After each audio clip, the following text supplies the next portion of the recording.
Hey, I'm Derek Ryan, and I've been producing music for a while now, but I've actually just heard something very recently that's changed the way I think about my approach in a really healthy way, I think. So I'm co-head of Ascent Recordings, and as part of that, we listen to a lot of demos coming in. And some feedback we end up giving a lot of people is that their production is really, really good, but the track isn't going anywhere, it's just not telling a story, it doesn't kind of have a flow. But what does that really mean? And I got a tip recently from my vocal coach that really helped me go a little deeper into what that really means. Why from a vocal coach, you ask? Let me explain. So I was taking a vocal lesson, which I've been doing for a while recently, and my vocal teacher, he told me that singing is speaking. Okay, that sounds really like trite on the surface. That almost sounds normal, right? Singing is speaking, okay, what's the big deal here? So the thing is, when you're singing, you're speaking to someone. You're actually telling a story. So that's the difference between having a song that's connected and having a song that's very, very like disconnected from your listeners. A song that kind of is, you're just talking to the void, you're kind of saying things. And you see both, right? People that have very poetic lyrics and stuff like that, sometimes you can see things go off on a tangent, or people that aren't connecting with their audience in a certain way. So the singing and speaking thing makes sense in that respect. That was a big moment for me for singing, but it actually applies to music production as well. Because it turns out in music production, whenever you're making, like my genre is trance generally, or drum and bass sometimes, but in these electronic music genres, we're telling a story on the dance floor across time. It's like a time series of different events in different sections of time that we're kind of putting together to tell this narrative. And so what are you telling? What are you saying to your audience is this huge essential question. So like at this point in the song, what is the message that you're conveying? And for me, it's actually kind of changed the way I think about production overall, because I've been making it for a long time. I can definitely find my way around without this particular insight, but the thing is, it reframes it in a way that I think really helps me to get to the point of what I'm trying to do. So a recent example for me is off my artist album, Lost and Found. There's a tune on there called Lone Peaks. It's kind of a progressive breaks thing. And in putting that together, I really wanted to talk about the story I wanted to tell throughout the tune. It's completely instrumental, no words. But the thing is, I started the tune with this sparkly melody bit that appears later in the song. How do we get there? How do we build up to that and build down from there? What is the function of each of the components? This is kind of how I put it together. So we start with DJ intro to the A section where the groove comes in and really starts pumping and changing. And what's the next step to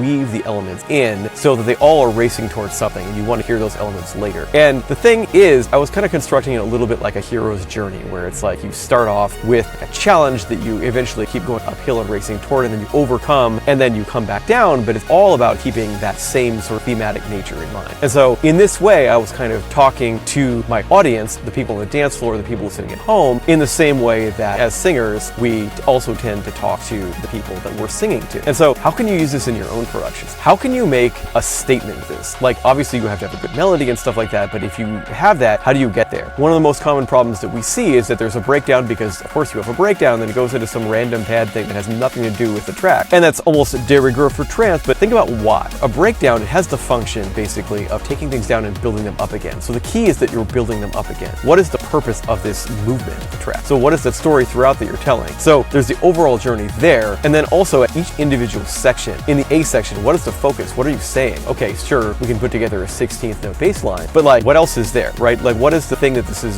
doing? What is it driving toward? Is it just there, or is it doing things? I think it's really important to focus in on that as we're making tracks. So I think for a lot of people who've been producing for a while, you have a little bit of an innate sense of this, where you're like, okay, there should be more elements here, we should do some different stuff here. But I think framing it in this way is very, very good for understanding why and kind of having a purpose among all these things that links them together. At least it has been for my case, because it's really helped me reframe the way I think about production. So I hope this will be really useful for you too, so you can start to weave stories into your own songs just by being aware that that's a necessary element. I wish you best of luck on your tracks, and I'll see you soon. And if you're making trance, send some to us at Ascent.